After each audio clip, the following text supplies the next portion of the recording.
নমস্কার, কেমন আছেন সবাই? আমার নতুন একটি রেসিপিতে আপনাদের অনেক অনেক স্বাগত জানাই। আজকে মার্কেট থেকে নিয়ে এসেছিলাম একটা ইলিশ মাছ, তো তার থেকে অনেকটা বীজ বেরিয়েছে, সেই জন্য আজকে বানাবো ইলিশ মাছের ডিমের বড়া।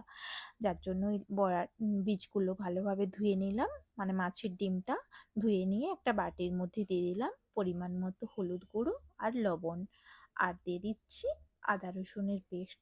এবার এটাকে একসাথে খুব ভালোভাবে মেখে নিচ্ছি। আর এটা মাখা হয়ে গেলে এতে দিয়ে দেব কাঁচা লঙ্কা কুচি আর পেঁয়াজ কুচি। দেখুন, কাঁচা লঙ্কা পেঁয়াজ এতে অ্যাড করে দিলাম। আর দিয়ে দেব ধনে পাতা কুচিয়ে কেটে রাখা ছোট ছোট করে। তো আর দিয়ে দেব অল্প পরিমাণে ধনে আর জিরে গুঁড়ো। সব কিছু খুব ভালোভাবে মেখে নিচ্ছি। আর তো লবণের পরিমাণটা ঠিক ব্যালেন্স রাখার জন্য ঠিকঠাকভাবে লবণটা দিতে হবে, যাতে বেশিও না হয়ে যায় কমও না হয়ে যায়, তাহলে খেতে ভালো লাগবে না। তো সব কিছু আমার মাখা হয়ে গিয়েছে। আমি একটা ফ্রাই প্যানে তেল গরম করতে দিয়ে দিয়েছি। এখন তেলটাও আমার গরম হয়ে গিয়েছে, আর এদিকে মাছের ডিমটাও মাখা হয়ে গিয়েছে। একটা একটা করে সবগুলো বড়া ছোট ছোট করে ভাজা করে নেব। খুব বড় করে ভাজবো না, তাতে করে ভালো ভাজা হবে না, ভেতরটা কাঁচা থেকে যাবে। সেই জন্য এই সাইজের মাঝারি সাইজের করে নিচ্ছি, খুব ছোটও নয় আর খুব বড়ও নয়। এই সাইজের সবগুলো দিয়ে দেব ফ্রাই প্যানের মধ্যে।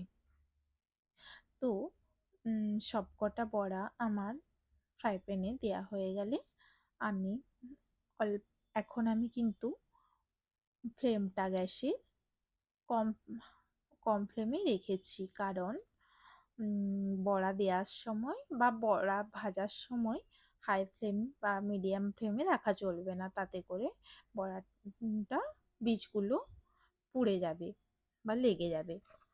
যার জন্য আমার দেখুন কম ফ্লেমে দিয়ে লো ফ্লেমে দিয়ে আমার সমস্ত বড়া দেয়া হয়ে গিয়েছে। এবার তো আমি আস্তে আস্তে উল্টে নেব। একটুক্ষণ রেখে উল্টে নিচ্ছি, তাতে করে এক পিঠটা হয়ে গিয়েছে বোঝাই যাচ্ছে, সেজন্য আরেক পিঠটা উল্টে নিচ্ছি। তো প্রত্যেকটা বড়াকে এইভাবে ভাজা করলে কিন্তু খেতে খুব টেস্ট হয়। আর ইলিশ মাছের বড়া একটু নতুনভাবে বা মশলা দিয়ে সব কিছু মাখিয়ে ভাজা করলে তার স্বাদ কিন্তু অন্যরকম হয়ে যায়। আর অনেকে অনেকভাবে রান্না করে থাকে, আমি কিন্তু এইভাবেই ভাজা করে থাকি বা বড়া বানিয়ে থাকি, তাতে করে বেশি কিছু লাগে না, গরম গরম ভাতের সাথে খুব স্বাদ লাগে। তো আমার দেখুন প্রত্যেকটা বড়াই এখন এক পিঠ করে উল্টে নিয়েছি। তো আরেক পিঠটা হওয়ার জন্য কিছুক্ষণ ভাজা করে নেব। তো আরেক পিঠটাও দেখুন আমার এখন হয়ে গিয়েছে। আমি এখন দু পিঠই উল্টে পাল্টে নিচ্ছি।